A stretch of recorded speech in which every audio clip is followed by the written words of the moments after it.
এই মই মানে আপোনাক যে কৈছিলোঁ আমাৰ মানে লিফলেট কিছুমান লাগে। আমি এনেকৈ লিফলেট বনাই থৈছোঁ, আমাৰ টোটেল 3খন লিফলেট আছে।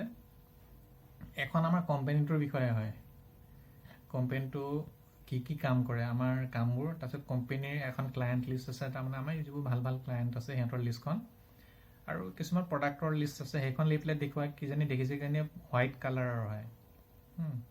তাৰপিছত এখন ছেকেণ্ড লিফলেট আছে, এইখন লিফলেট হয়। ইয়াত এইটো বায়'গেছ প্লান্ট আছে, আৰু এইফালে এইটো অৰ্গেনিক ৱেষ্ট কম্পোষ্টাৰ আছে।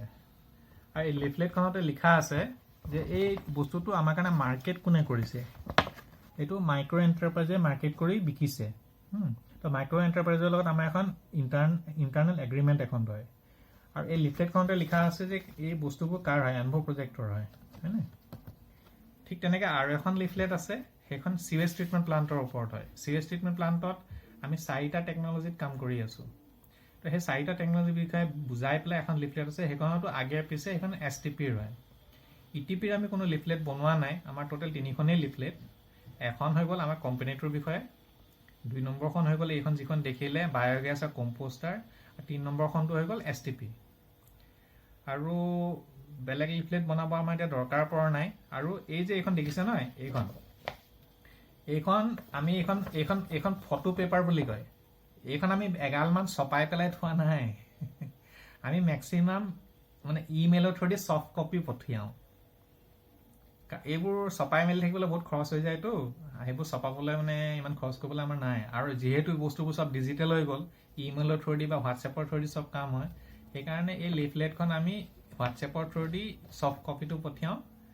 ইয়াক যেতিয়া দৰকাৰ হয়, এইখন আমাৰ এটা পেন ড্ৰাইভ এটা লগতে থাকে।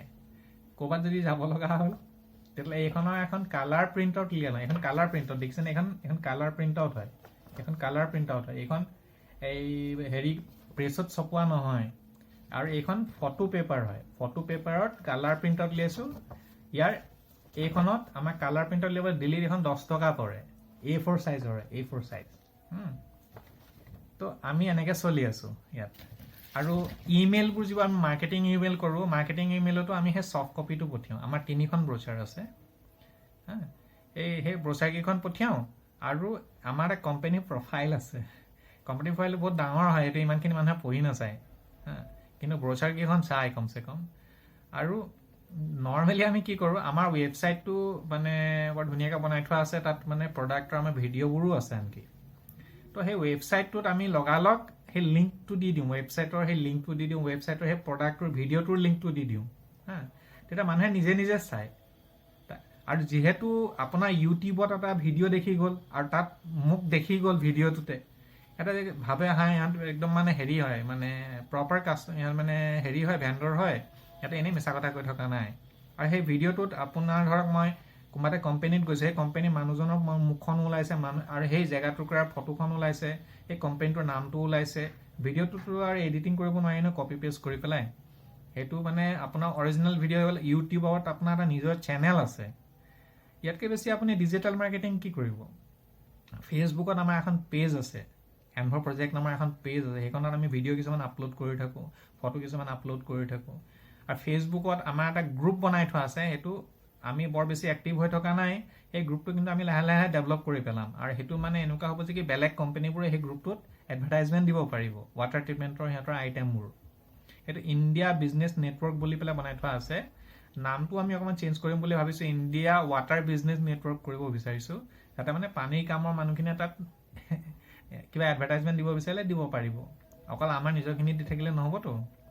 এইটো এটা মাৰ্কেটিং টেকনিক হয়। তো ডিজিটেল মাৰ্কেটিঙৰ ওপৰত আমাৰ এজন মানুহে কাম কৰি আছে। তেওঁ মোক কৰি আছে গোলাঘাটত থাকে। তেখেতৰ নাম হ'ল গোপাল দাস। এই গোপাল দাসে মোক গোটেই ডিজিটেল মাৰ্কেটিঙৰ কামখিনি কৰি দিয়ে। তাৰ কাৰণে তেওঁ বছৰি মোৰ পৰা পইচা এটা লয়। ইনফেক্ট মোৰ যিটো ৱেবছাইট আছে সেইটোও তেখেতেই মেইনটেইন কৰি আছে। মানে মই একো কৰিব নালাগে, চব তেওঁৱে কৰি থাকে। সেইকাৰণে সেই ৱেবছাইটটোত যদি কাৰোবাৰ নাম ভৰাব লাগে, হেৰি কৰিব লাগে, মই গোপাল দাসলৈ হোৱাটছএপত লিখি পেলাই পঠিয়াব লাগে যে দাদা এইটো ভৰাই দিয়কচোন, এই মানুহজন আমাৰ নতুনকৈ এণ্ট্ৰি হৈছে, বা এই কোম্পানীটো আমাৰ লগত নতুনকৈ MOU হৈছে, বা এই কোম্পানীটো আমাৰ ফ্ৰেঞ্চাইজি হয়। গোপাল দাসে তেতিয়া আমাৰ সেই এছ'চিয়েটেড কোম্পানীৰ সেই পেজটোত গৈ সেই নামবোৰ ভৰাই, সেইকাৰণে তেওঁৱে মেনেজ কৰে। তেনেকৈ চলি আছে।